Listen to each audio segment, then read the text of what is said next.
guys, it's Donna, and as promised I wanted to show you the difference in the cocos. I finally got some black cocoa so that I could make some marbled rye.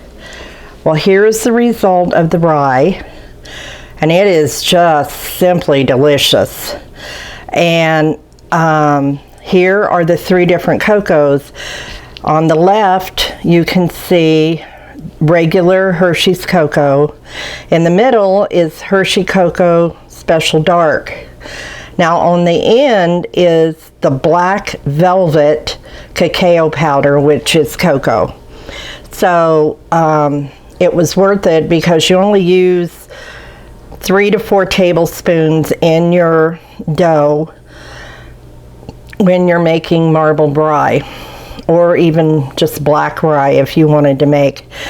And to the recipe for making the rye, I decided to add an extra tablespoon of oil and make sure I rub the dough all over with oil before it rose so that I could see if I can hold in some more moisture.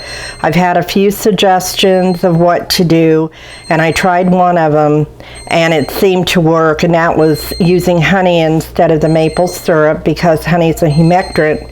But you have to make sure you get 100% honey and not just honey off the shelf, because if you do, you're getting honey that's been cut with corn syrup.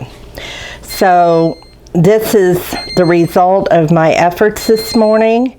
I wanted to share it with you and let you guys see it. And as I said, this rye bread is delicious.